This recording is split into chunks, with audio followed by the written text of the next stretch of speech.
Guys welcome to ടോസൻ്റെ പുതിയ വീഡിയോയിലേക്ക് എല്ലാവർക്കും സ്വാഗതം. നമ്മൾ കുറച്ചായി യൂട്യൂബിൽ വീഡിയോ ഇട്ടിട്ട് ഞാൻ നിങ്ങളോട് പറഞ്ഞിരുന്നു പബ്ലിക് ചാനൽ ടെലഗ്രാമിൽ എല്ലാവരും ജോയിൻ ചെയ്യണം കേട്ടോ അതിൽ. കാരണം അതിൽ ഞാൻ അപ്ഡേറ്റ്സും കാര്യങ്ങളും ഇടുന്നുണ്ട്. നമ്മുടെ യൂട്യൂബിൽ എനിക്ക് തോന്നുന്നു പുതിയ യൂട്യൂബിൻ്റെ അപ്ഡേഷനിൽ കുറേ ചേഞ്ചസിൽ എനിക്ക് തോന്നുന്നു ക്രിപ്റ്റോ റിലേറ്റഡ് ആയിട്ട് നമ്മൾ സംസാരിക്കുന്നതിൽ കുറേ ഭാഗമൊക്കെ അവർ യൂട്യൂബ് റിമൂവ് ആക്കുന്നുണ്ട്. അതുകൊണ്ട് ആദ്യം തന്നെ ഞാൻ ഈ വിഷയത്തിൽ പറയാം, നമ്മൾ പറയുന്ന കാര്യങ്ങളിലധികവും ആ ഒരു റിസ്ക് പൊട്ടൻഷ്യൽ കൂടി നമ്മൾ ഒന്ന് ഇൻഫോർമേറ്റീവ് ചെയ്യുന്നു. പക്ഷേ ഇന്നത്തെ വിഷയം മെയിനായിട്ട് നമ്മുടെ ടാരിഫ് നമ്മൾക്ക് അറിയുന്നൊരു വിഷയമാണ്. നമ്മൾ ഈ ട്രംപിൻ്റെ ഈ കഴിഞ്ഞ് ഇന്ത്യക്ക് മേൽ ചുമത്തിയിരുന്ന 50% ടാരിഫ് അതെങ്ങനെ നമ്മൾ ശരിക്കൊരു കോമഡി എന്താണെന്ന് വെച്ചാൽ ഈ ടാരിഫ് റിലേറ്റഡ് കൺസേൺ ക്രിപ്റ്റോ അല്ലെങ്കിൽ നമ്മുടെ ഫോളോവേഴ്സിന് വളരെ മുമ്പേ ഉണ്ട്. ഇപ്പം നിങ്ങളൊക്കെ ചിലപ്പോൾ ഒരു 6 മാസം മുമ്പ് അല്ലെങ്കിൽ ഒരു 3-4 മാസം മുമ്പ് ട്രംപ് വന്നതിന് ശേഷമുള്ള ഒരു 3 മന്തിലും 4 മന്തിനും ശേഷം തന്നെ നമ്മൾ ഇതിനെക്കുറിച്ച് സംസാരിച്ചിരുന്നു. കാരണം നമ്മുടെ ഈ ടാരിഫ് വളരെയധികം കൺസേൺഡ് ആയിരുന്നു. പക്ഷേ ഇന്ന് ഇന്ത്യയിലുള്ള എല്ലാ ആൾക്കാരും ടാരിഫിനെ കുറിച്ച് കൺസേൺ ആവുന്നുണ്ട്. അപ്പോൾ അതിന് നിങ്ങൾക്ക് എന്താ നിങ്ങൾ പലരും പറഞ്ഞിട്ടുണ്ടാവും, അതിൽ ഞാൻ നിന്നോട് അന്നേ പറഞ്ഞ ട്രംപിൻ്റെ ടാരിഫ് റൂളൊക്കെ വൻ സീനാണെന്നൊക്കെ നിങ്ങൾ സംസാരിച്ചിട്ടുണ്ടാവും. കാരണം ഞാനിത് പറയാൻ കാരണം എന്താണെന്ന് വെച്ചാൽ ഇപ്പം ഈ പറയുന്ന ട്രംപിൻ്റെ ഈ ടാരിഫ് ഇന്ത്യക്ക് ഉണ്ടാക്കുന്ന പ്രശ്നങ്ങൾ ചില്ലറ കാര്യമൊന്നുമല്ല. കാരണം ഈ നമുക്കറിയാം 90 ദിവസത്തെ ഗ്യാപ്പിന് ശേഷം പല കൺട്രീസിലും റെസിപ്രോക്കൽ ഹാഫ് ടാരിഫ് ഉൾപ്പെടുത്തിക്കൊണ്ട് ഒരു അനൗൺസ്മെൻറ്റ് വരികയും പിന്നീട് 90 ദിവസത്തേക്ക് അത് ബ്ലോക്ക് ചെയ്യും, ഓഗസ്റ്റ് 1 വീണ്ടും വരികയും ചെയ്തിട്ടുണ്ട്. അപ്പോൾ ഇന്ത്യക്ക് പ്രത്യേകമായിട്ട് 50% ടാരിഫ് ട്രംപ് അനൗൺസ് ചെയ്തു. നമ്മളൊക്കെ പ്രധാനമന്ത്രിയൊക്കെ പറയുന്ന പോലെ മൈ ഫ്രാണ്ട് എന്ന് പറയുന്ന ഡൊണാൾഡ് ട്രംപ് എന്നൊക്കെ പറയുന്ന അത്രയും കുറേ എനിക്ക് നോർത്ത് ഇന്ത്യയിലൊക്കെ അമ്പലം വരെ ഉണ്ട് ഈ പറഞ്ഞ ട്രംപിൻ്റെ പേരിൽ. അപ്പം അത്രയും നമ്മളുമായിട്ട് ബന്ധം ഉണ്ടായിരുന്ന ഒരാൾ സഡൻ നമ്മൾ തൊട്ടടുത്ത 2 രാജ്യങ്ങൾ ഇപ്പോൾ ബംഗ്ലാദേശ് പാകിസ്ഥാനിലൊക്കെ 19-20% ടാരിഫ് ഉണ്ടാവും, നമ്മുടെ അടുത്തേക്ക് 50% ടാരിഫ് ഉണ്ടാവുന്ന റീസൺ എന്താണ് ഇന്ത്യയെ ഇത്രയും ഒരു ലക്ഷ്യം വെക്കുന്ന പറഞ്ഞാൽ ഇന്ത്യയുടെ ആ പൊട്ടൻഷ്യൽ തന്നെയാണ് നമ്മൾ പറയാനുള്ളത്. ഇന്ത്യക്ക് ഉണ്ടായിക്കൊണ്ടിരിക്കുന്ന പൊട്ടൻഷ്യൽ പവർ അത് ഒന്ന് കൺസേൺ അടുപ്പിക്കുക, ഒന്ന് ഡൗൺ ഗ്രേഡ് ചെയ്യുക. അമേരിക്കൻ്റെ മെയിൻ തോട്ട് എന്ന് പറഞ്ഞാൽ ഇതൊക്കെ തന്നെയാണ്. കാരണം വേൾഡിലെ ഏറ്റവും വലിയ ഫോഴ്സായിട്ട് ഇന്നും അമേരിക്ക തന്നെ നിലനിൽക്കണം എന്നുള്ള ആ ഒരു പോയിന്റിലാണ് ഇന്ത്യയെ കാണുന്നത്. രണ്ടാമത്തെ വിഷയം എന്ന് പറഞ്ഞാൽ അമേരിക്ക പറയുന്നതെന്ന് പറഞ്ഞാൽ ഇന്ത്യൻ്റെ ഇപ്പോൾ 1990-കൾക്ക് ശേഷം ഇന്ത്യ എന്ന് പറയുന്നത് വൻ ടാരിഫ് കിങ്, അത്രയും ടാരിഫ് അമേരിക്കേൻ്റെ മുകളിൽ അഗ്രികൾച്ചറിലായാലും പല ഇതിലും അമേരിക്ക മുകളിൽ ഇടുന്നുണ്ട്, അതുകൊണ്ട് നമ്മൾ അതിന് കൗണ്ടറായിട്ട് ആക്കിയുള്ളൂ എന്ന് പറഞ്ഞു. പക്ഷേ ഇന്ത്യക്ക് അങ്ങനെ ഒന്ന് ചെയ്തേ പറ്റും. ഇപ്പോൾ ഈ അഗ്രികൾച്ചർ ആയാലും പല ഈ പറയുന്ന അഗ്രികൾച്ചർ ഫീൽഡിൽ പല ഫാമിംഗ് ഫീൽഡിലെ അടുത്തൊക്കെ അമേരിക്കൻ ഉൽപ്പന്നങ്ങൾ ഇന്ത്യയിലേക്ക് വരിക എന്ന് പറഞ്ഞാൽ ഇവിടുത്തെ പാവപ്പെട്ട കർഷകന് അത് ഒരിക്കലും താങ്ങാൻ പറ്റില്ല. കാരണം അല്ലെങ്കിൽ ഇവിടെ കോമ്പറ്റീഷനും കർഷകർ അനുഭവിക്കുന്ന പ്രശ്നങ്ങളൊന്നും പറഞ്ഞാൽ തീരില്ല. അപ്പോൾ അമേരിക്കയിൽ നിന്നൊരു പ്രൊഡക്റ്റ് അല്ലെങ്കിൽ ഇത്തരം ഫാമിംഗ് പരിപാടികളൊക്കെ ഇന്ത്യയിലേക്ക് വന്നു കൂടുക എന്ന് പറയുന്നത് കർഷകരെ സംബന്ധിച്ചിടത്തോളം ഒരിക്കലും താങ്ങാൻ പറ്റാത്തൊരു കാര്യം. അപ്പോൾ എപ്പോഴും നമ്മൾ എന്ത് ചെയ്യപ്പെടും എന്ന് പറഞ്ഞാൽ 1% ടാരിഫ് വെച്ചിട്ട് എനിക്ക് ഒരു എമൗണ്ട് ഓഫ് ടാരിഫ് വെച്ചിട്ട് അമേരിക്കൻ പ്രൊഡക്റ്റിനെ നമ്മളെപ്പോഴും ഒരു എക്സ്പെൻസീവ് സാധനമാക്കി വെക്കുന്നത്. അപ്പോൾ അമേരിക്കയിൽ നിന്ന് ഒരു പ്രൊഡക്റ്റ് ഇന്ത്യയിലേക്ക് വരുമ്പോൾ പ്ലസ് ടാരിഫ് റേറ്റ് ഉണ്ടാകും, ഇന്ത്യൻ പ്രൊഡക്റ്റ് വളരെ ചീപ്പായിട്ട് വരികയും ചെയ്യും. ഇതാണ് അതിൻ്റെ ഒരു പോളിസി എന്ന് പറയുന്നത്.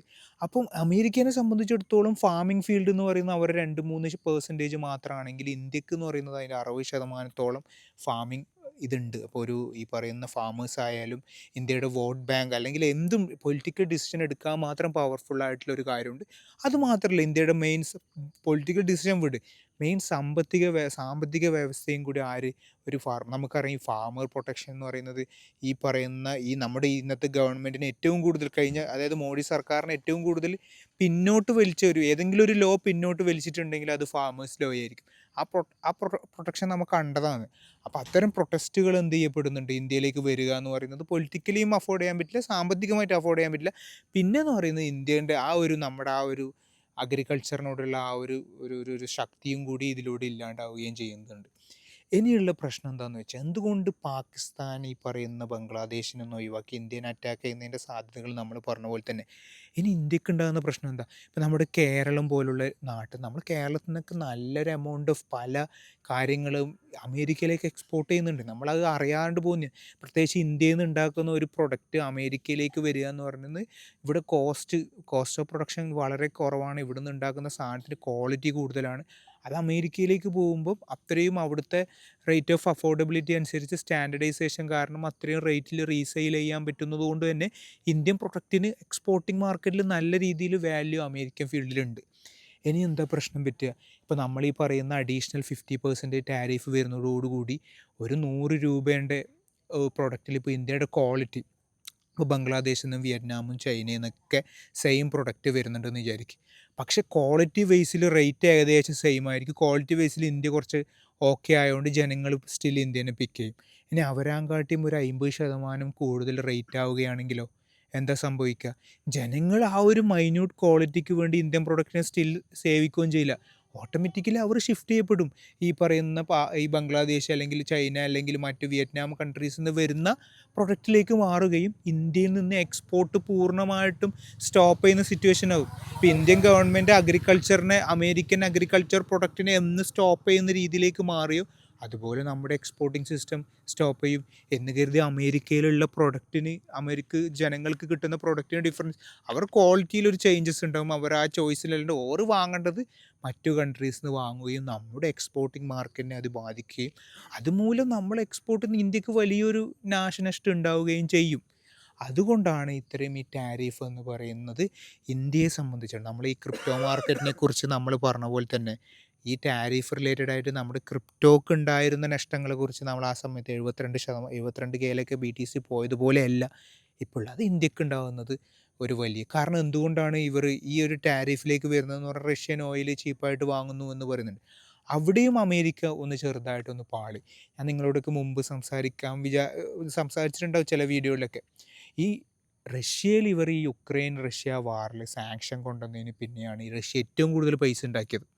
അതാണ് കോമഡി. റഷ്യനെ GDPയിൽ മാക്സിമം സാമ്പത്തികമായിട്ട് ഞെരുക്കാമെന്ന് വിചാരിച്ചിട്ടാണ് അമേരിക്ക അല്ലെങ്കിൽ മറ്റ് യൂറോപ്യൻ കൺട്രി സാങ്ഷൻ കൊണ്ടുവന്നതിനും പോലും റഷ്യൻ്റെ കണക്ക് പ്രകാരം GDPയിൽ വളരെ വലിയ ഗ്രോത്താണ് ഉണ്ടാകുന്നത്. സാങ്ഷൻ എന്ന് പറയുന്നത് റഷ്യക്ക് ശരിക്കും ഗുണമാണ്. എന്താണെന്ന് വെച്ചാൽ റഷ്യയിൽ നിന്നാണ് മെയിനായിട്ട് ഗ്യാസ് അല്ലെങ്കിൽ പല ഓയിൽ നമ്മൾ വിചാരിക്കുന്ന ഓയിൽ നമ്മൾ ഈ പെട്രോളിയം എന്നെല്ലാം പറയുന്നത് നമ്മളെപ്പോഴും സൗദി അറേബ്യ, കുവൈത്ത്, ഒമാൻ അങ്ങനെയൊന്നും ചിന്തിക്കേണ്ട കാലം മാറിയിട്ടുണ്ട്. ഈവൻ അമേരിക്കയിൽ തന്നെ എത്രയോ എമൗണ്ട് ഓഫ് എണ്ണ ഈവൻ എക്സ്പോർട്ട് ചെയ്യുന്നുണ്ട് ഹെവി എമൗണ്ട് ആയിട്ട്. അപ്പോൾ നമ്മൾ പണ്ടത്തെ പോലെ ആ ഒരു കോൺസെപ്റ്റൊക്കെ മാറ്റി വെക്കണം. എണ്ണ എന്ന് പറഞ്ഞാൽ സൗദി രാജ്യം അല്ലെങ്കിൽ ഒമാൻ അല്ലെങ്കിൽ കുവൈത്ത് എന്നുള്ള സെറ്റപ്പെല്ലാം പോയി. ഇപ്പോൾ അങ്ങനെയല്ല ഇപ്പോൾ.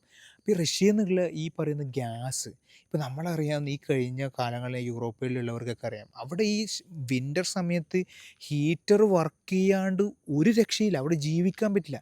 അവർക്ക് ഗ്യാസ് എന്ന് പറയുന്നത് നമ്മൾ വിചാരിക്കുന്ന കുക്കിംഗ് സെറ്റപ്പ് മാത്രമല്ല, ഹീറ്റർ വർക്ക് ചെയ്യാനും മറ്റു പല ആവശ്യങ്ങൾക്കും അവർക്ക് ഗ്യാസ് ഇല്ല എന്ന് പറയുന്നത് ജീവവായു ഇല്ലാത്ത പോലെ, അതായത് വാട്ടർ ഇല്ലാത്ത പോലെ. അത്രയും ശൈത്യകാലം അവിടെ എഫക്റ്റ് ചെയ്യും. അവിടെ ക്വാളിറ്റി ഓഫ് ലൈഫ് വല്ലാണ്ട് ബാധിക്കുന്ന സിറ്റുവേഷൻ ഉണ്ട്. അപ്പോൾ കഴിഞ്ഞ വിൻ്ററുകളിലൊക്കെ ഈ ഉക്രൈൻ വാറിൻ്റെ സമയത്ത് സാങ്ഷൻ വന്നേ പിന്നെ അവിടെ ഉണ്ടായിരുന്ന ചിലവിൻ്റെ കൂടെ ചീപ്പായിട്ട് റഷ്യയിൽ നിന്ന് വരുന്ന ഗ്യാസ് ഇല്ലാതെ മറ്റു കൺട്രീസിൽ നിന്ന് ഹെവി ആയിട്ട് ഗ്യാസ് സപ്ലൈ ഉണ്ടാക്കാനും പറ്റുന്നില്ല. റേറ്റ് മൂലം അവിടെ സപ്ലൈ ഷോക്ക് ഉണ്ടാവുകയും പല സ്ഥലത്ത് ഈവൻ ഞാൻ നിന്നിടത്ത് തന്നെ എനിക്ക് ഫീൽ ചെയ്തിട്ടുണ്ടായിരുന്നു. ജോർജിയൻ ഭാഗത്തൊക്കെ ആ സമയത്തൊക്കെ വിൻ്ററിൽ ഇടയ്ക്കിടെ ഈ പറയുന്ന ഗ്യാസ് സപ്ലൈ ഷോർട്ട് വന്നിട്ടുണ്ടായിരുന്നു. അപ്പം ഈ യൂറോപ്യൻ്റെ ഈ നീഡഡ് ഒഴിവാക്കാൻ അവരെന്താ ചെയ്തതെന്ന് പറഞ്ഞാൽ അവരെന്ത് ചെയ്യപ്പെടും, റഷ്യയിൽ നിന്ന് സാങ്ഷനൊന്നും ഇല്ലാത്ത നോർമലായിട്ട് ഇപ്പോൾ ഇന്ത്യ പോലുള്ള കൺട്രിയിൽ ഇപ്പോൾ ഉദാഹരണത്തിന് അവരെന്ത് ചെയ്യും, റഷ്യയിൽ നിന്ന് ഇന്ത്യ പോലത്തെ കൺട്രികൾ വാങ്ങും.